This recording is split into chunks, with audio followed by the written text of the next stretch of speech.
বারাদারি মিল্লাতে ইসলামিয়া আপনাদের সম্মুখে যাবে কুরআনুল কারীম থেকে আয়াত তিলাওয়াত করেছি। আল্লাহ পাক বলেন, ইন্নাল্লাহা ওয়া মালাইকাতাহু ইউসাল্লুনা আলান নবী ইয়া আইয়ুহাল্লাযীনা আমানু সাল্লু আলাইহি ওয়া সাল্লিমু তাসলিমা। এর মানে হলো আল্লাহ বলেন, ইন্নাল্লাহা বেশক আমি আল্লাহ, ওয়া মালাইকাতাহু এবং আমার तमाम ফেরেশতারা, ইউসাল্লুনা আলান নবী আমার নবীর উপরে দরুদ পড়ে বলেন সুবহানাল্লাহ সুবহানাল্লাহ। ইয়া আইয়ুহাল্লাযীনা আমানু এই ঈমানদারেরা, সাল্লু আলাইহি ওয়া সাল্লিমু তাসলিমা তোমরা নবীর উপরে বেশি বেশি করে দরুদ পড়ো বলেন সুবহানাল্লাহ। আচ্ছা মুসলমান, আল্লাহ বলছেন আমি নিজেও আমার নবীর উপরে দরুদ পড়ি এবং আমার সম্পূর্ণ ফেরেশতারাও নবীর উপরে দরুদ পড়ে। তাহলে মুসলমান আল্লাহ বলেন, এই আমার বান্দা বান্দিরা, এই আমার ঈমানদার বান্দা বান্দিরা, মুমিনেরা তোমরাও নবীর উপরে দরুদ পড়ো। আচ্ছা দরুদ পড়লে লাভ হবে না লস হবে? লাভ হবে। লাভ হবে। ইনশাআল্লাহ দরুদ নিয়ে কিছু কথা বলবো। আল্লাহ যেহেতু নিজে দরুদ পড়েছেন, কর্তব্য হবে আমরাও, আল্লাহ তো বলে দিয়েছেন এই ঈমানদাররা তোমরা আমার নবীর উপরে বেশি বেশি করে দরুদ পড়ো। তো বারাদারি মিল্লাতে ইসলামিয়া যারা দরুদ পড়ে তারা হলো নবীর দিওয়ানা। যারা দরুদ পড়বে তারা হলো কে? তারা হলো নবীর দিওয়ানা আশিক। আমার নবীর জামানায় একজন সাহাবী রাসূল বাজারের মধ্যে চলে গেলেন। বাজারের মধ্যে যাওয়ার পরে একটা যেন বড় মাছ কিনে নিলেন। ওই মাছটাকে কিনে নিয়ে আসার পরে ওই তার বাড়িতে এসে তার বিবিকে বললেন, বিবি ও বিবি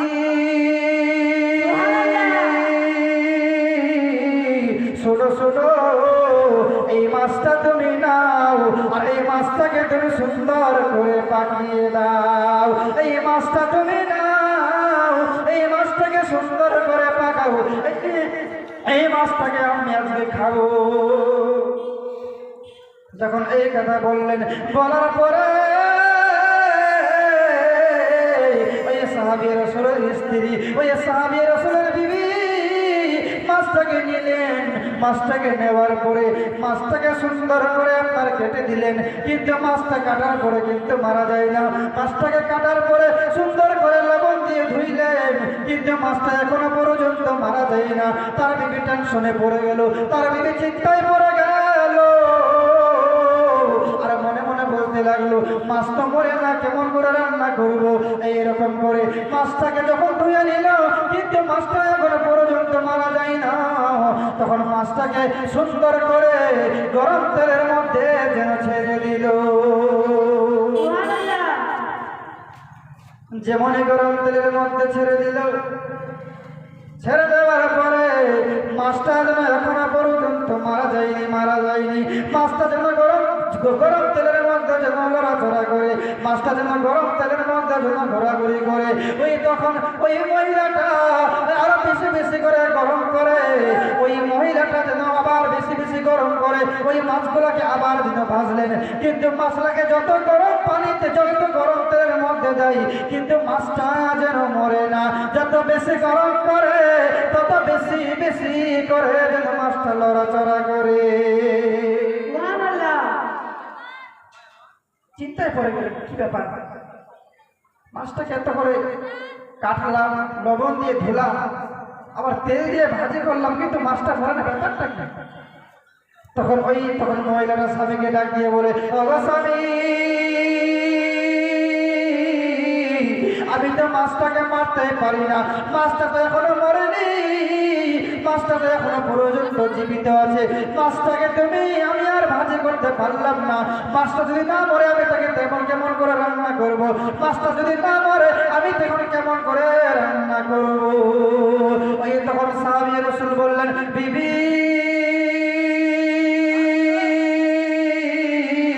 দাও, মাছটা তুমি আমাকে দাও, এই মাছটা নিয়ে কাছে একটু যায়।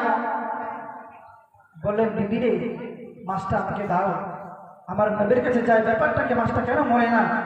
অন্যদিন তো মাছ নিয়ে আসতাম, কাটার পরে সঙ্গে সঙ্গে মরে যায়, কিন্তু আজকে মাছটা কাটলাম, আবার ধুলাম, আবার গরম তেলের মধ্যে দিলাম, কিন্তু মাছটা মারা যায় না কেন? বিবি রে মাছটা দাও আমাকে, আমি আমার নবীর কাছে নিয়ে যাই। তখন ওই সাহাবী রাসূল মাছটা নিয়ে নিল। মাছটা নেওয়ার পরে তখন টুকটুক করে আপনার কিনা যেতে লাগলো। এইরকম যেতে যেতে যেতে আমার নবীর কাছে পৌঁছে গেল। তাইয়া বললেন ইয়া রাসূলুল্লাহ, ইয়া হাবিবাল্লাহ, নবী গো,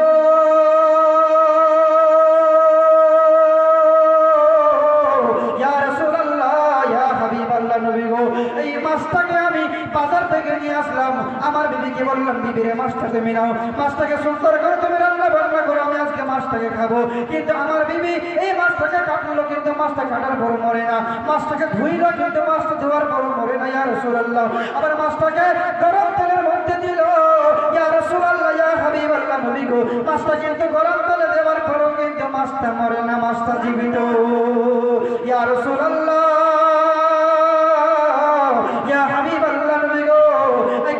কারণটা বলে দেন, মাস্টার একটু কারণটা বলে দেন। তখন এমন সময় হযরতে জিবরিল আলাইহিস সালাম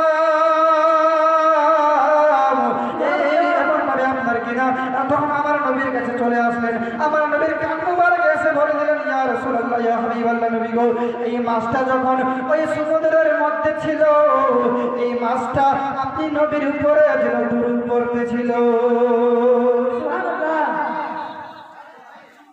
তখন আমার নবী বলতে লাগলেন, ও আমার সাহাবীরা, তুমি শুনে নাও, জেনে নাও, এই মাছটা কেন মরে না, কেন মরে না, তুমি শুনে নাও, তুমি শুনে নাও। বলেন ইয়া রাসূলুল্লাহ, একটু দয়া করে বলে দেন। আমার নবী বলতে লাগলেন, সাহাবী, এই মাছটা দুনিয়ার আগুন কেন রে? এই মাছটাকে যদি জাহান্নামের আগুনের মধ্যে যদি দেওয়া যায়, এই মাছটাকে জাহান্নামের আগুন পর্যন্ত জ্বালাতে পারবে না। বলেন সাহাবী, এই মাছটাকে দুনিয়ার আগুন কেন, জাহান্নামের আগুনের মধ্যে যদি দেওয়া যায়, তবুও মাছটাকে কেউ মারা যাবে না। বলেন ইয়া রাসূলুল্লাহ, মাছটা কেন মারা যাবে না? মাছটা কি এমন কাজ করেছে, মাছটা এমন কি করেছে যে মাছটা জাহান্নামের আগুনের মধ্যে পড়বে না? আমার নবী ডাক দিয়ে বলে, সাহাবী, ও আমার, শোনো রে, শোনো শোনো, এই মাছটা যখন ওই সমুদ্রের মধ্যে ছিল, এই মাছটা যখন ওই নদীর মধ্যে ছিল, এই যখন ওই আপনার কিনা ওই মাছুয়া যখন এই মাছটাকে মারতেছিল, এই মাছটা আমি নবীর উপরে দুরূদ পড়তেছিল। বলে আরে আমার সাহাবী, শোনো শোনো, এই মাছটা আমি নবীর উপরে দুরূদ পড়ার কারণে, এই মাছটা আমি নবীর উপরে দুরূদ পড়ার কারণে এই মাছটার উপরে আগুন যেন হারাম হয়ে গিয়েছে। তাহলে মুসলমান বোঝা গেল, একটা মাছ যদি নবীর উপরে দুরূদ পড়তে পারে, ওই মাছটা যদি আগুনের মধ্যে না পড়তে পারে, আমরা তো সেই নবীর উম্মত উম্মতি, আমরা যদি দুরূদ পড়ি তাহলে আমরা কেন জাহান্নামে যাব? বোঝা গেল? তাহলে কেমন করে হবে মুসলমান? একটা মাছ যদি নবীর উপরে দুরূদ পড়তে পারে, একটা মাছ যদি নবীর উপরে দুরূদ পড়তে পারে, আর ওই দুরূদ পড়ার কারণে, দুরূদ পড়ার ওসিলায় ওই মাছটাকে যদি আপনার আগুনতে না জ্বালাতে পারে, আমরা তো সেই নবীর উম্মত উম্মতি, আমরা তো আখির নবীর উম্মত উম্মতি, আমরা যদি সেই নবীর উপরে দুরূদ পড়ি, ইনশাআল্লাহ আমাদেরকেও জাহান্নামের আগুন জ্বালাতে পারবে না মুসলমান। তাই আপনাদেরকে বলি মুসলমান, আপনারা একটু নবীর উপরে দুরূদ পড়ার চেষ্টা করবেন, নবীর উপরে দুরূদ পড়বেন মুসলমান। কারণ এই নবীর উপরে যদি কেউ একবার মন ভরে প্রাণ ভরে দুরূদ পড়তে পারে, ইনশাআল্লাহ ওই মানুষটা একদিন না একদিন জান্নাতি হয়ে যাবে। শুধু তাই নয় মুসলমান, একদিন আমার দয়ার নবী মৌমাছিদেরকে জিজ্ঞাসা করতে লাগে, আরে মৌমাছিরা বলো বলো, তোমাদের যে মধু এত মিষ্টি কেমন করে হয়, এত সুস্বাদু কি করে হয়? মৌমাছিরা বলতে লাগলো, ইয়া রাসূলুল্লাহ, ইয়া হাবিবাল্লাহ, নবী গো, আমাদের এই যে মধু এত মিষ্টি হয় এর কারণটা আপনি জানবেন। বইবার তখন আমার মেয়ে বলতে লাগলো, হ্যাঁ মৌমাছিরা বলো বলো। বলে ইয়া রাসূলুল্লাহ নবী গো, এর কারণ হলো এটাই, আমরা যখন আমাদের বাড়ি থেকে আমরা বের হয়ে যাই, নবী গো আপনার উপরে দরুদ পড়তে পড়তে বেরিয়ে যায়। আবার বললেন, আমরা যখন ওই আপনার কিনা ফুলের মধ্যে যাই, ওই ফুল থেকে আমরা যখন ঘুরে আসি, আপনি নবীর উপরে দরুদ পড়তে পড়তে যেন ঘুরে আসি। ইয়া রাসূলুল্লাহ, ইয়া হাবিবাল্লাহ, নবী গো অন্য কোনো কারণ নয়, অন্য কিছু কারণ নয়, কারণ হলো এটাই, এত মধুটা এত মিষ্টি হওয়ার কারণ হলো এটাই নবী গো, আপনি নবীর উপরে দরুদ পড়ার জন্য আমাদের ওই খাটা মিঠা ফুলের রস যেন মিষ্টি হয়ে যায়। তাহলে মুসলমান চিন্তা করেছে যে নবীর উপরে দরুদ পড়লে খাটা মিঠা ফুলের রস দিয়ে এরকম মিষ্টি হতে পারি, আমরা তো সেই নবীর উম্মতি, আমরা কেন জান্নাতি হতে পারবো না? মুসলমান চিন্তা করা দরকার। তো সেই নবীর উপরে আমরা যদি বেশি বেশি করে দরুদ পড়তে পারি, আসুন একবার দরুদ পড়ি, আল্লাহুম্মা আলা সাইয়্যিদিনা মাওলানা মুহাম্মদ ওয়া আলা আলি সাইয়্যিদিনা মাওলানা মুহাম্মদ সাইয়্যিদিনা শফিআনা হাবিবানা মাওলানা মুহাম্মদ ওয়া আলা আলি সাইয়্যিদিনা মাওলানা মুহাম্মদ সাল্লাল্লাহু তাআলা আলাইহি ওয়াসাল্লাম। তাহলে মুসলমান বোঝা গেল সেই নবীর জামানায় এমন একজন নেককারী বান্দী ছিল, এমন একজন নেককারী মহিলা ছিল, যে মহিলার নাম ছিল রাবিয়া বাশারী। যে মহিলার নাম ছিল রাবিয়া বাশারী। আমার মা খালা একটু গভীর মনোযোগ দিয়ে শুনবেন, আপনাদের জন্য আমি একটু ওয়াজটা নিয়ে আসলাম রাবিয়া বাশারীর জন্য। রাবিয়া বাশারীর ওয়াজ। রাবিয়া বাশারী, তার মায়ের নাম ছিল যেন মাহফুজ, রাবিয়া বাশারীর বাবার নাম ছিল যেন ইসমাঈল। আল্লাহ পাক রব্বুল আলামিন ওই রাবিয়া বাশারীর আম্মা জান মাহফুজের গর্ভে তিনটি যেন কন্যা দিয়েছে, তিনটি যেন আপনার কিনা মেয়ে সন্তান দিয়েছে। হযরতে মাহফুজ চতুর্থবার যেন আবারও যেন গর্ভবতী হয়েছে। একদিন আল্লাহর কাছে কেঁদে কেঁদে বলে, রব্বুল আলামিন, আল্লাহ পৃথিবীর জমিনে আমার স্বামী তিনটা মেয়ের মুখ দেখেছে, তিনটা কন্যার মুখ দেখেছে।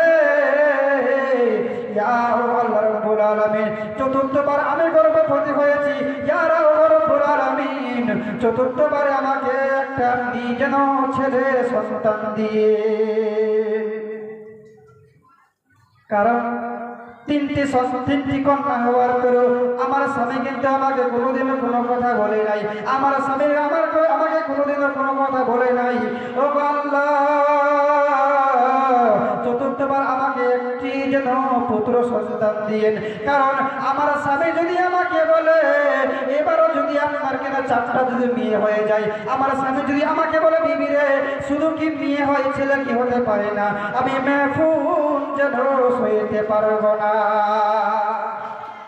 3টা মেয়ে হয়েছে, আবার গর্ভবতী হয়েছে, তো আল্লাহর কাছে বল কেঁদে কেঁদে বলছে, আল্লাহ 3টা তো হয়ে গেছে, আবার যদি মেয়ে হয়ে গেলে আমার সামনে বলে বিবি রে শুধু কি মেয়ে হয় ছেলে কি একটা হতে পারে না। আমার সাথে এরকম বলে, আল্লাহ আমি খুব কষ্ট আমি সহ্য করতে পারবো না, রব্বুল আলামিন এবার আমাকে একটা পুত্র সন্তান দিও।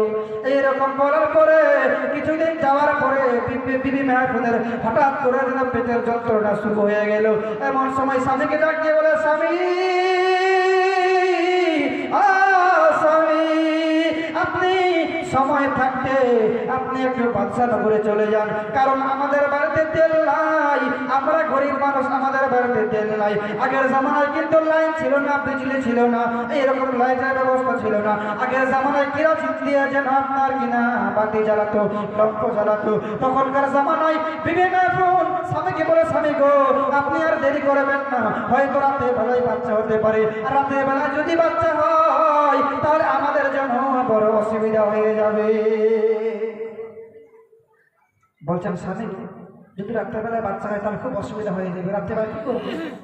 ভগবান আমার স্বামী এই জন্য সময় থাকতে আপনি চলে যান বাদশাহনগরে, আর ওখানে যাইয়া একটু আপনি কারো কাছ থেকে একটু তেল ধার করে নিয়ে আসবে।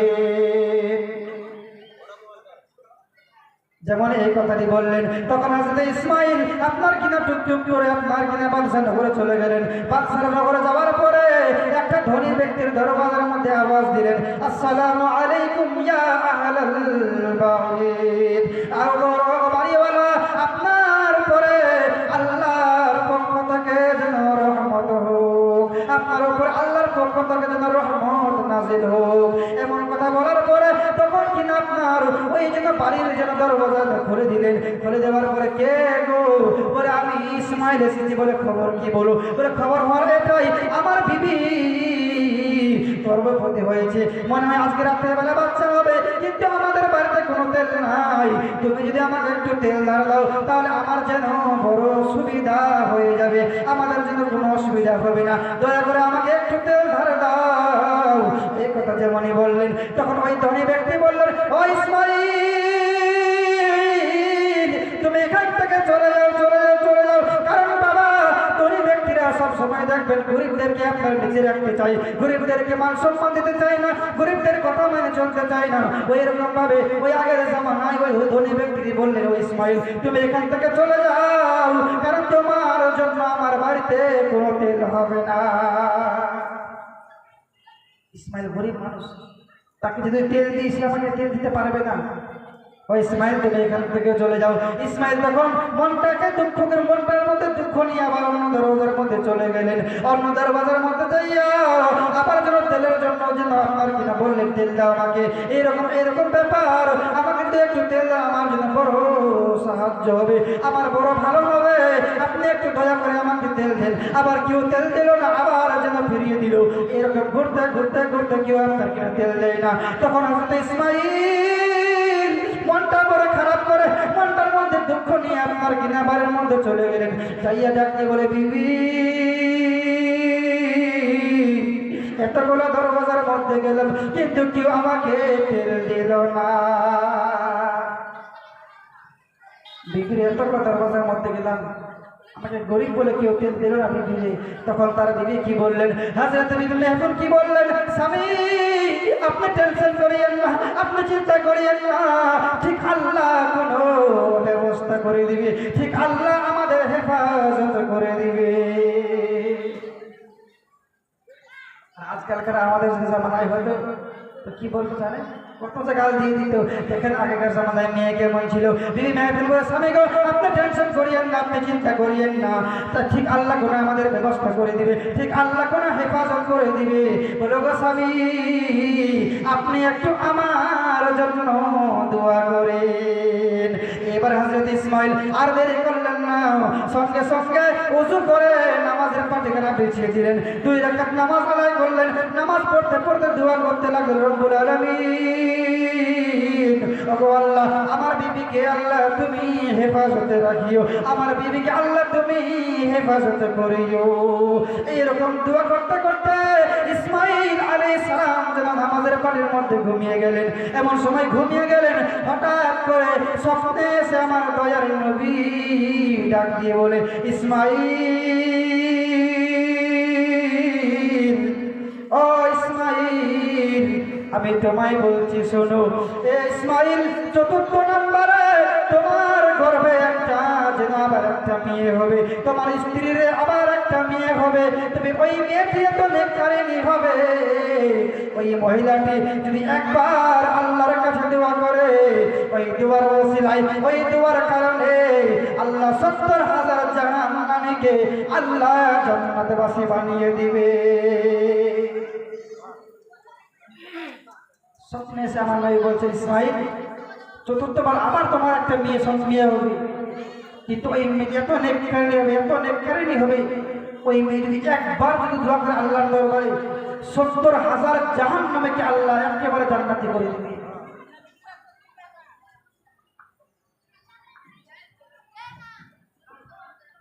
তখন কিনা জান্নাতে করে দিবে।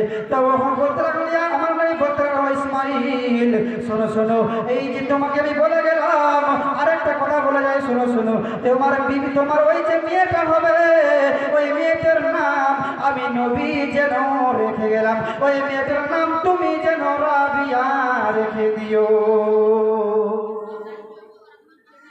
তখন ওই মেয়েটির নাম যেন রাবিয়া বাশারী যেন আমার নবী রেখে গেলেন। রেখে যাওয়ার পরে এমন সময় যেন হযরত ইসমাইলের কানের মধ্যে আওয়াজ আসলো, কান্নার আওয়াজ আসলো। হযরত ইসমাইলের ঘুম ভেঙে গেল। এবারে বাইরে এসে বললেন, তার বিবিকে বললেন, বিবি রে বলো বলো কি হয়েছে, ছেলে হয়েছে না মেয়ে হয়েছে? এমন সময় তার বিবি যেন চুপ করে আছে, কারণ এবারও তো মেয়ে হয়েছে। আমার স্বামীকে যদি আমি বলি এবারও মেয়ে হয়েছে, আমার স্বামী বড় মনের মধ্যে কষ্ট পাবে, আমার স্বামী যেন বড় ব্যথা পাবে, এই জন্য কিছু না বলে আপনার চুপ করে আছে। যেমন চুপ করে আছে এমন সময় হযরত ইসমাইল আলাইহিস সালাম ডাক দিয়ে বলে, বিবি তুমি বুঝি এবার মনে হয় তোমার মন খারাপ, হয়তো তুমি দুঃখিত হয়েছো, কারণ এইবারও একটা যেন বিয়ে হয়েছে, এই জন্য তোমার মনটা খারাপ। ও বিবি শোনো শোনো শোনো, আমার নবী আমাকে স্বপ্নের মাধ্যমে এসে বলে গেছে, এই মেয়েটি এত নেককারিনী হবে, এই মেয়েটি যদি একবার দোয়া করে, এই দোয়ার কারণে আল্লাহ তাআলা 70,000 জাহান্নামীকে জান্নাতি বানিয়ে দিবে। আর এই মেয়েটির নাম আমার নবী দোজাহানের বাদশা যেন নিজে রেখে দিয়েছেন, এই মেয়েটির নাম যেন রাবিয়া বাশারী রেখে দিয়েছে। যেমন এই কথা বললেন, তখন হযরতে মেহফুজ যেন আপনার কিনা খুশি হয়ে গেলেন, কারণ বাবা স্বামী যদি খুশি থাকে তাহলে কিন্তু স্ত্রী খুশি, স্বামী যদি খুশি থাকে কিন্তু বিবি খুশি। আর যেই স্বামীর খুশিতে বিবি খুশি হতে পারে না, ওই বিবিগুলা যেন ভালো না। যেমন এই কথাটা বলে দিলেন। এবার তার স্বামী স্ত্রী যেন খুশি হয়ে গেল। এমন সময় কিছুদিন যেতে যেতে হযরত ইসমাইল হঠাৎ করে এমন অসুস্থ হয়ে গেল, এমন অসুস্থ হয়ে গেল, তখন হযরত ইসমাইল দুনিয়া থেকে বিদায় নিয়ে চলে গেল। ইন্না লিল্লাহি ওয়া ইন্না ইলাইহি রাজিউন। তখন হযরত রাবিয়া বাশারী তার মায়ের কাছে যেন থাকে, এমন সময় কিছুদিন যেতে না যেতে তার মাও যেন দুনিয়া থেকে বিদায় নিয়ে চলে গেল। তখন তারা চারজন বোন যেন আব্বা হারা মা হারা এতিম হয়ে গেল। এমন সময় এমন অভাব আসলো, যখন এমন অভাব হয়ে গেল যে মানুষ মানুষের দুশ্মন হয়ে গেল, মানুষ মানুষের শত্রু হয়ে গেল। তখন মানুষ কি করতো, তখন মায়ের কাছে দেখবেন ছোট্ট বাচ্চাগুলো শুয়ে থাকতো, তারা যেন ওই বাচ্চাকে উঠিয়ে নিয়ে চলে যেত আর অন্য বাজারে গিয়ে যেন বিক্রি করে দিত। হযরত রাবিয়া বাশারীর 4 বোন, তাদের মা নাই বাবা নাই, এতিম। এমন সময় তাদের ঘরে উঠিয়ে নিয়ে চলে গেছে। এমন সময় আমাদের দেখুন জামানায় দেখবেন যেমন ছাগল উট অথবা মহিষ যেগুলা বাজারের মধ্যে বিক্রি করে, ঠিক তেমন ভাবে আগের জামানায় মানুষকে নিয়ে বাজারের মধ্যে বিক্রি করতো। ঠিক তেমন ভাবে হযরত রাবিয়া বাশারীকে যেন বাজারের মধ্যে নিয়ে গেছেন। একজন কিন্তু আপনার কিনা কেনার জন্য এসেছেন রাবিয়া বাশারীকে। এমন সময় বলছেন, আমি আপনাকে কিনে নিব। বলে, আপনি আমাকে কিনে দেবেন, কিন্তু ঠিক আছে, সব থেকে প্রথমে আপনি আমার কথা শুনেন। বলে, কি কথা বলো? বলে, আমার কথা হলো এটাই যে আপনি আমাকে কিনে দেবেন ঠিক আছে, কিন্তু আমার যেন 3টা শর্ত আছে। রাবিয়া বাশারী বলছে, আমার 3টা শর্ত আছে। বলে, শর্তগুলো কি বলো? বলে, 1 নাম্বার শর্ত হলো যে আমি সারাদিন কাজ করব। 1 নাম্বার শর্ত হলো যে আমি আমার ইচ্ছা মতো একটা ঘর নিব, আর আমার ঘরে কেউ আমার অনুমতি ছাড়া, আমার হুকুম ছাড়া কেউ যেন ঢুকতে না পারে। বলে, 2য় নাম্বার শর্ত কি? বলে, 2য় নাম্বার শর্ত হলো এটাই, আমি আপনার সারাদিন কাজ করব, কিন্তু নামাজের টাইমে আমি আপনার কাজ করব না। শর্তগুলো ভালো না? সারাদিন কাজ করব, কিন্তু নামাজের টাইমে আমি আপনার কাজ করব না। বলে, 3য় নাম্বার শর্ত কি? বলে, 3 নাম্বার শর্ত হলো এটাই, আমি আপনার সারাদিন কাজ করব, যা পারবো করব, কিন্তু রাতের বেলা আপনার আমি কোনো কাজ করব না। রাতের বেলা আমি আপনার কোনো কাজ করবো না। তখন মালিকের পছন্দ হলো, রাবিয়া বাসারিকে কিনে নিয়ে চলে গেলেন। এবার বাড়িতে গেলেন, বাড়িতে যাওয়ার পরে একটা ঘরে দেখিয়ে দিলেন। ঘরটা রাবিয়া বাসারির একটা সুন্দর হলো, একটা কোণের মধ্যে একটা ঘর পছন্দ হলো। বললেন, মালিক আমাকে এটাই দিলে আমার ঠিক হবে, আমি এই ঘরটাই নিব। তখন ওই ঘরটাকে রাবিয়া বাসারিকে দিয়ে দিলেন। এমন সময় রাবিয়া বাসারি ছোট্ট একটা মেয়ে এরকম কাজকর্ম করে, যখন কাজকর্মের মধ্যে কোনো ভুল ত্রুটি হয় তখন মালিক এসে কিন্তু চাবুকের বাড়ি মারে, তখন মালিক তাকে মারে। রাবিয়া বাসারি এরকম সারাদিন কাজ করে, নামাজের টাইমে নামাজ পড়ে, আর রাত গুলাকে রাবিয়া বাসারি যিনি বেছে নিতেন, এই রাত আমি সাজদা করে করে কাটিয়ে দিব, আজকের রাত আমি রুকু করে করে কাটিয়ে দিব, আজকের রাত আমি আল্লাহ তোমার ইবাদত করে করে কাটিয়ে দিব। এরকম করে রাবিয়া বাসারি এক একটা রাত যেন বেছে নিতেন।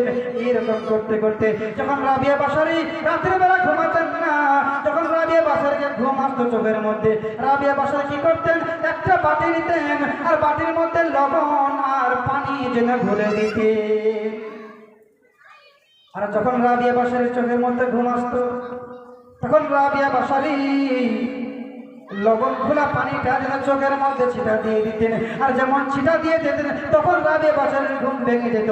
আর রাবিয়া বাসারি চোখ কেটে কেটে বলতো, রাবিয়ার চোখ, তুই এই দুনিয়ার জমিনে ঘুমাতে চাইস না, আমি রাবিয়া তোকে এমন ঘুম দিব, তুই একবার ঘুমাবি, কাল কিয়ামত পর্যন্ত তোকে কেউ ডিস্টার্ব করবে না। রাবিয়া বাসারি বলছে, আমার চোখ, তুই দুনিয়ার জমিনে ঘুমাতে চাস না, আমি তোকে এমন ঘুম দিব, একবার ঘুমাবি, কিয়ামত পর্যন্ত তোকে কেউ ডিস্টার্ব করবে না। আর আজকে আমার এই চোখ কিয়ামতের দিনে আপনারা সাক্ষী দিবে। চোখ দিয়ে খারাপ কাজ কেন করলি বল? কাল কিয়ামতের দিনে আপনার মুখ বন্ধ হয়ে যাবে, আপনার মুখ সেই দিন কথা বলবে না, আপনার চোখ কথা বলবে, মালিক আপনি আমাকে ছেড়ে দেন, আপনি আমাকে ছেড়ে দেন, এই যে মানুষটা, এই যে মনজুরকে আপনি কষ্ট দেন, কারণ আমি মালিক, আমি চোখ, এই জিনিসটাকে আমি দেখতে চাই না, আমি খারাপ জিনিসগুলো দেখতে চাইনি, কিন্তু এই মানুষ, এই মনজুর আমাকে জবরদস্তি করে দেখিয়েছে, মালিক আপনি আমাকে মাফ করে দেন, আপনি মনজুরকে শাস্তি দেন। তখন চোখের কাহিনী হতে মরে যাবে, তখন আপনার কান কথা বলবে, রব্বুল আলামিন আপনি আমাকে শাস্তি দিয়েন না, আমি হেডফোন দিয়ে গান শুনতে চাইনি, আমি এই কান দিয়ে খারাপ জিনিস শুনতে চাইনি, আমি এই কান দিয়ে কোনো নোংরা জিনিস শুনতে চাইনি, কিন্তু মঞ্জুর আমাকে জবরদস্তি করে আমাকে শুনিয়েছে, রব্বুল আলামিন আমি বারণ করেছি কিন্তু আমার কথা শুনে নাই, আপনার পাওয়া আপনার বিপদকে সাজিয়ে দিবে, রব্বুল আলামিন আপনি আমাকে ছেড়ে দেন, আমি কিছু দোষ করি নাই, আমি বলেছিলাম তুমি যেও না, আমি যাইতে চাইনি, কিন্তু এই মনসুর আমাকে জবরদস্তি করে যেন খারাপ কাজে নিয়ে গেছে।